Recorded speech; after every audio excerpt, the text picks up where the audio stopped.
Judge Mathis' wife filed for divorce after 39 years of marriage. We all know Judge Mathis from his reality court show, but most of us know of him on how he read Wendy Williams for Phil's. You slept with, you allegedly got her pregnant. Listen to let me draw up the skeleton, Judge, and then you fill in the meat. Wendy, I didn't read that part. Now you making that up. Okay, let me draw up. Now you and WBLS about to be sued for defamation. You gonna make some stuff. Okay, up here Judge, you wasn't even alleged. Okay, now, that's called defamation. All right. That's called defamation, Wendy. Okay, she did not allege that. All right, look. I'll tell you what she alleged. It wasn't that. All right, you tell me what she alleged, Judge. In all of your anger. I'm not angry. Yes, you are. Yes, you are. I'm not angry. Okay. She said that she had an encounter with me where I was getting high. Doing cocaine. Doing cocaine. Brought to you by Classic Throwback TV. Still addicted to based on your nasal passages and all these days you're missing at work. And going in and out of the bathroom right while I'm here in the studio. As I told you, I've never used New cocaine York City. in my Are you following life. me? Listen, I've never used cocaine in my life. Okay, never in my tell life. me what else she alleged, Judge. She also alleged that I asked her to sleep with my wife. Yes, she did. Yeah. Yes. Right, and so, and if you want to believe that ridiculous nonsense, you feel free to. But and you want to keep fueling it when no one else has even asked me about it. Nobody else keeps it real like everyone this. in the media knows that tabloids print trash, but every week that they pay people to come up with you or anyone in this studio to go to a tabloid and tell them, I want to sell you a story on someone, and they'll buy it. Right. And if that's the type of stuff that you fuel on your show, and feel free to. But I don't know what else you want me to tell you. I also got I didn't do it. I also got it. I have nothing to do with it. And I don't know the woman, never met her, never used cocaine.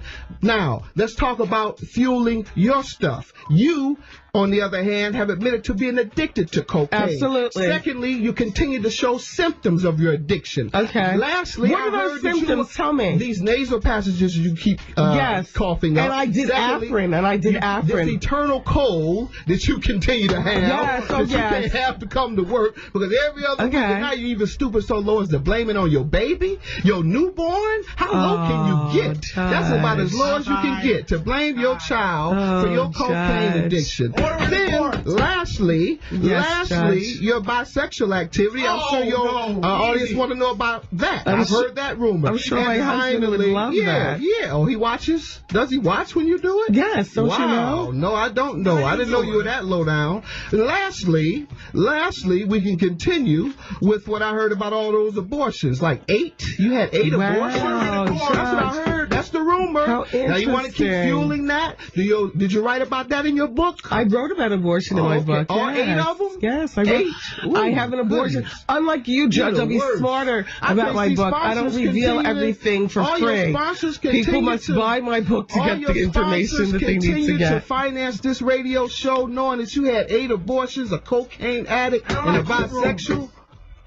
Sponsors continue to put up money for this show. You know what, Judge? You are better watch out for the anti-abortion crowd. I can tell you that. Let me just say this. I'm not some of these soft guys you done had on here that you think you can talk anything to. I come from the hardest streets of America. And if you think you're going to send me back to the streets fueling these nonsensical rumors that come in a tabloid. I'm not fueling anything, but I'm just listening. The other tabloid article where I'm supposed to beat up the Reverend, me and Reverend Jackson jumped on a preacher in L.A. You didn't see that? No. You're just too fixated on drugs and sex to discuss that. Is that your problem? You got a real fixation with drugs and sex, and that's all you talk about from what I understand on your show. And now we know why you had all those 8 abortions. Right now. My God, do you have any spirituality in you at all? You need to go to church. What church do you go to? Because you need God in your life. Tell us about the beatdown, and Josh. I'm not mad. Anyone that knows my show know that I don't take any disrespect or I don't let anybody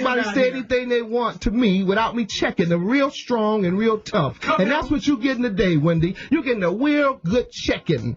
All right, which is what you need, and quite frankly, it's overdue. You get folks on your show, and you just think you can talk and say anything you want to them. Well, that's what I do on my show, and my show has higher ratings than yours. So I'm trumping very you today. Interesting I'm part trumping you today. No, you're not and trumping me, Judge. That you're gonna have to listen. You're actually not trumping anything. What me and my audience talk about we talk about on a regular basis, and it's actually very comical to me. All of the protesting you're doing, it's almost like, you know that saying, thou dost protest too much? Being checked.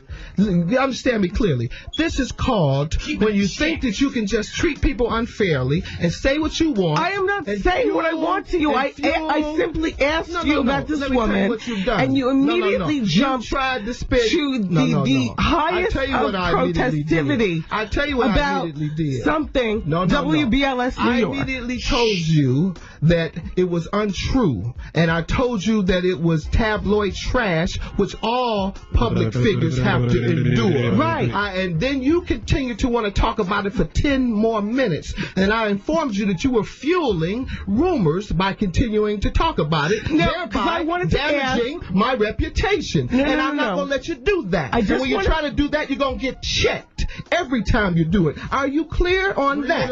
Or do I have to continue checking you over and over? Because I will. As long as I'm here and as long as you get out of order, I will check you.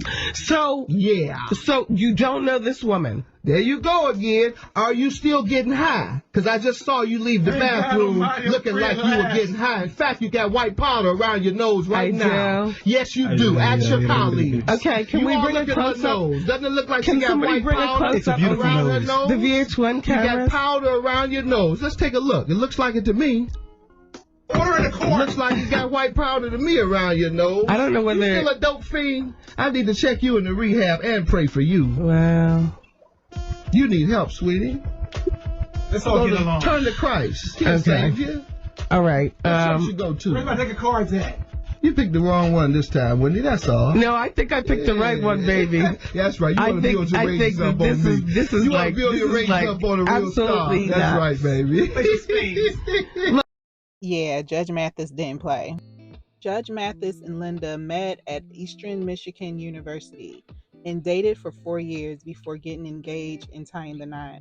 Mathis and Linda married in college in 1985. They shared 2 daughters, Jade and Kamira, as well as 2 sons, Greg Jr. and Amar. Judge Mathis started his TV show on September 13, 1999. He retired in May 25, 2023. The show aired for a good 24 seasons, y'all. After a little over a year of being retired, his wife is filing for divorce. In the filing, she listed their date of separation was in July 17, 2024. She also noted that they have no minor kids and that they are all in their 30s. So the former couple does not need to figure out custody. Linda also applied for spousal support in the documents, but it is unclear if the couple had even signed a prenuptial. Like, she was with him before he became who he is today, so I don't think there was any type of signing of a prenuptial. So she would definitely be getting paid. I personally think that she had gotten tired of holding it down for him.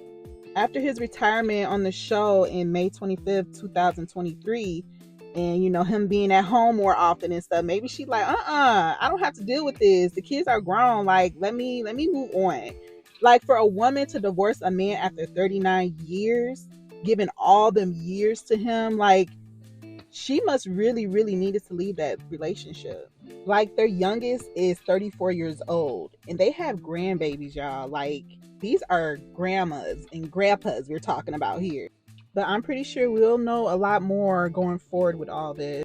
Divorce is a real difficult thing to go through, especially if you have children that's involved. But tell me how y'all feel about this. Will you give your husband a divorce after 39 years of being together? And what do you think would happen in the relationship for her to file for divorce after 39 years? Thank y'all for watching. Make sure you like, share, and subscribe. Bye-bye.